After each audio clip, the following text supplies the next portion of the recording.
Uma delação que pode comprometer uma das famílias mais ricas e poderosas do Brasil. O ex-ministro Antônio Palocci guarda informações bombásticas. Elas podem dar origem a uma nova fase da Operação Lava Jato para apurar negócios da TV Globo envolvendo sonegação fiscal, empresas de fachada no exterior e negócios em contratos do futebol. Palocci quer falar, mas ainda não sabe se querem ouvi-lo. No escândalo que chacoalhou a política brasileira, uma delação causa pesadelo nos poderosos. O homem que comandou a economia quer contar tudo à Lava Jato. Ministro da Fazenda, deputado federal, chefe da Casa Civil. Antônio Palocci conhece como ninguém os bastidores dos negócios e das negociatas. Mas ele será autorizado a contar tudo? Porque a maior empresa de comunicação do Brasil, a Globo, teme a delação de Palocci? Uma notícia recente fez o império estremecer. Condenado e preso em Curitiba, o ex-ministro pode contar o que sabe sobre os negócios dos irmãos Marinho. Num depoimento ao juiz Sérgio Moro, em abril deste ano, Palocci insinuou que poderia comprometer uma grande empresa de comunicação que no passado esteve próxima de falir. A única situação que eu discuti com o BNDES Créditos foi em situações de empresas que iam entrar em falência, que eram empresas de grande porte no Brasil, e cuja falência poderia significar uma fila de falências de muita repercussão. Empresas da área de comunicação tiveram problemas sérios nesse período.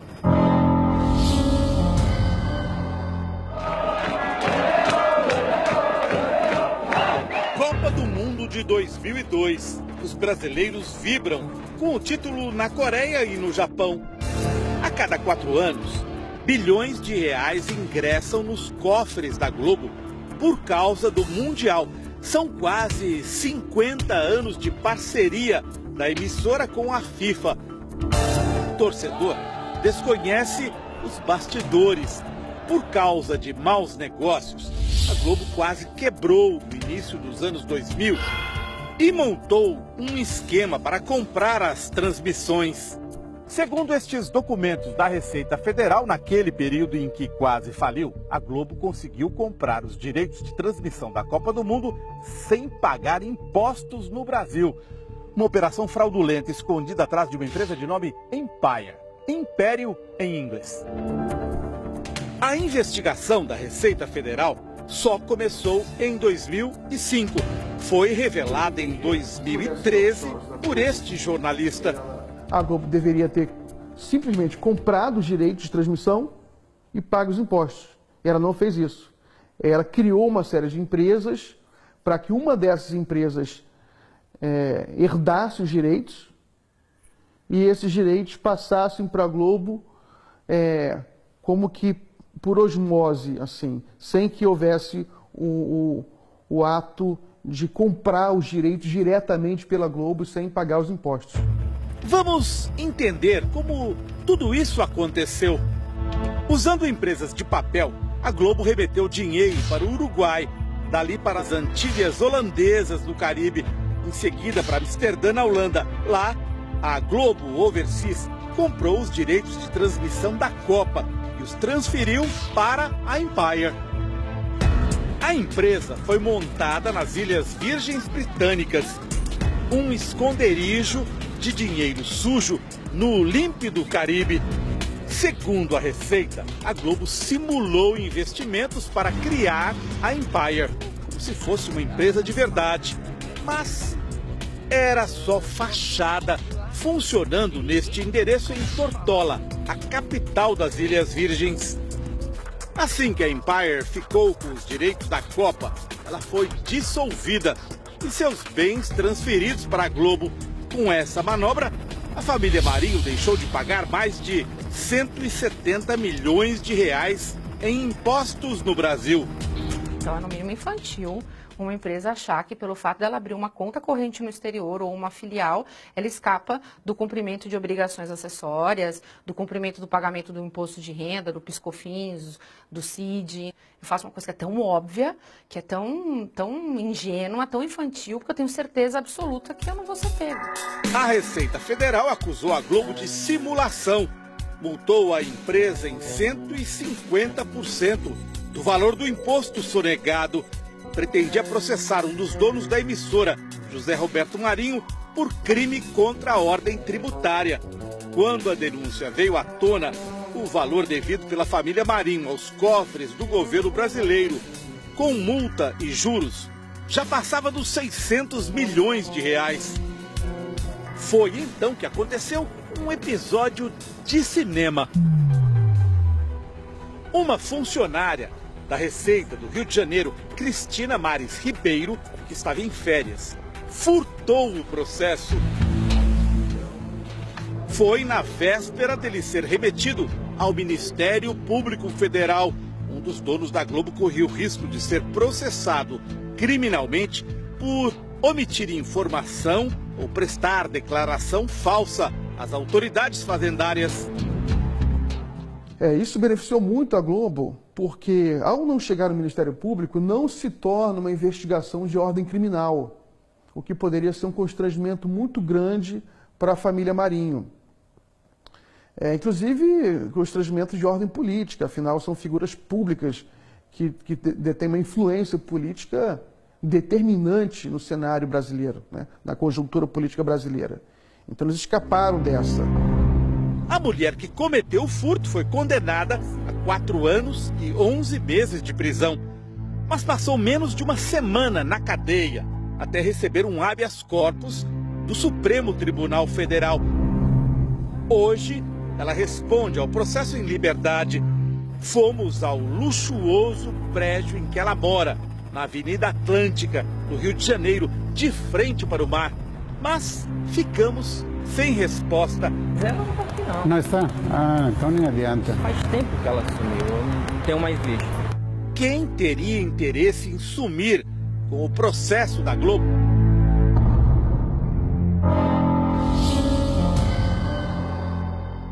Estamos em 2014. A dívida da Globo com a Receita Federal já tem quase 10 anos acumulando juros, correção monetária e multas. A empresa decide tirar proveito de uma lei que entra em vigor, a 12.996. No papel, o objetivo era incentivar a inovação na produção de automóveis. Mas, lá no meio, a oferta de um negócio de pai para filho aos grandes devedores do Brasil. 100% de desconto nas multas para quem pagasse à vista os atrasados. Se o fisco lança uma regra, ele nunca lança para um contribuinte. Ele lança para alguns contribuintes. A pergunta é, quantos contribuintes se encaixariam nesse formato? Esse formato é um formato para 10 contribuintes, 5 contribuintes, 1 contribuinte? Então, parece que é um refis desenhado para aquele contribuinte, né? Refis é um programa para parcelar dívidas antigas. Foi a lei entrar em vigor e a Globo tirou o proveito para limpar seu nome. Com 10 anos de atraso, pagou mais de R$1 bilhão, mas deixou de pagar outro bilhão em multas. Dinheiro que daria, por exemplo, para sanar a profunda crise dos hospitais públicos do Rio de Janeiro. Ou construir 212 escolas com 100 mil vagas para estudantes em São Paulo. Perguntas que só uma investigação oficial poderá responder. A Globo fez pressão a favor da lei. Palocci, que já não era ministro, colaborou nos bastidores do governo.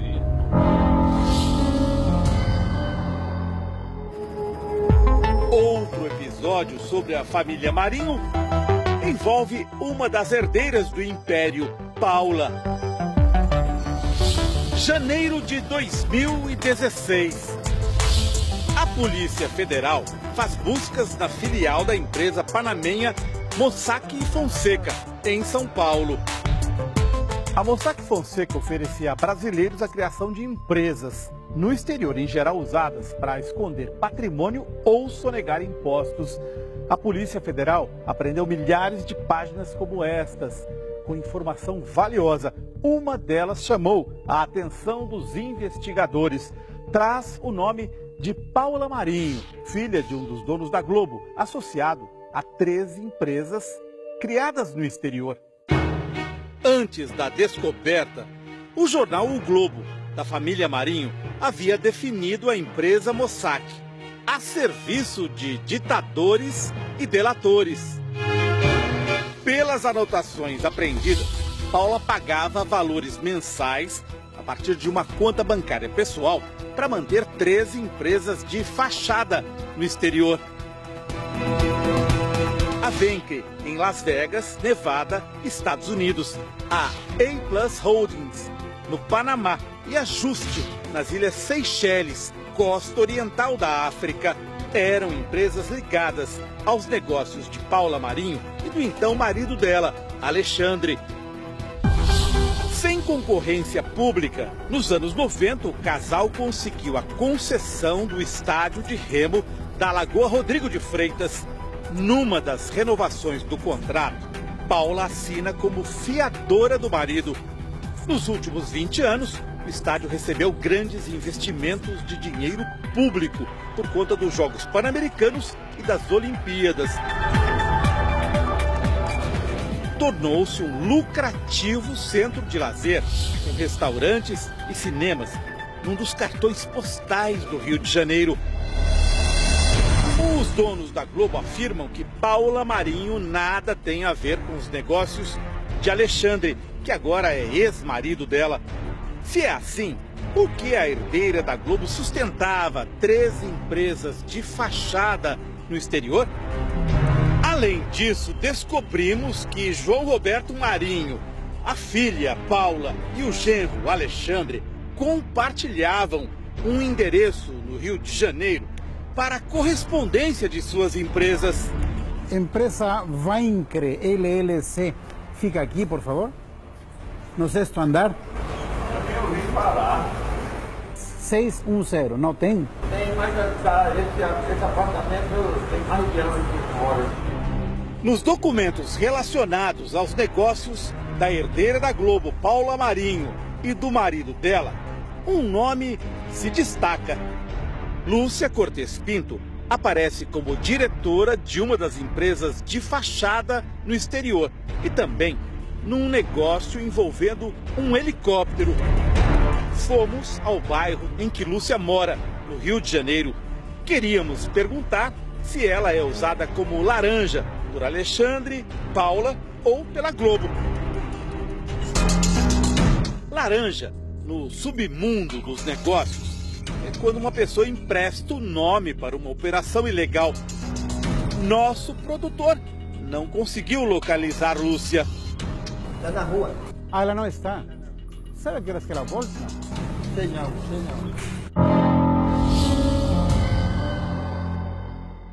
A delação premiada de Antônio Palocci pode acabar com muitas dúvidas. Em Curitiba, nosso produtor descobriu que a esposa do ex-ministro, Margarete, incentiva o marido a contar tudo. Recentemente, Palocci trocou de advogados, contratou um escritório que participou da delação do doleiro Alberto Youssef, uma peça-chave da Lava Jato. A notícia de que a delação de Palocci pode comprometer a Globo ganhou força. Segundo o jornalista e blogueiro Reinaldo Azevedo, Palocci pretende contar tudo o que sabe. Mas o jornal Valor Econômico noticiou que a delação não deve sair com a manchete: Palocci descumpre promessa e delação fica improvável.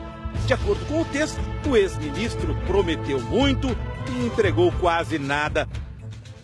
Só que o jornal que diz isso é de propriedade dos irmãos Marinho. Em Curitiba, onde está preso depois de uma condenação a 12 anos de cadeia, o ex-ministro tem relatado o que sabe aos advogados, que por sua vez conversam com integrantes do Ministério Público. Segundo fontes do Domingo Espetacular, a Polícia Federal teria sido retirada do circuito pela Procuradoria-Geral da República. Integrantes da força-tarefa da Lava Jato denunciam pressões para não aceitar a delação de Palocci sobre a Globo. O Domingo Espetacular fez várias perguntas à TV Globo, mas não houve resposta. E os brasileiros também correm o risco de ficar apenas com as perguntas. Por que os procuradores rejeitaram a primeira tentativa de Palocci de falar sobre a Globo? Quais são os interesses de quem protege a família mais poderosa do Brasil? Você acha que a Globo tem poder de influenciar se uma pessoa vai delatar ou não no Brasil hoje? Tem. Eu acho que a Globo tem. Eu acho que a Globo tem, ela criou ao longo da sua história, e principalmente nos últimos 30 anos, mais ou menos, com a televisão, já vinha com jornal, com rádio, mas com a televisão principalmente, um poder que muitas vezes se coloca no mesmo nível, até além dos poderes da República. A pressão dela é muito grande. É uma pressão forte, é uma pressão política que pode sim evitar até delações.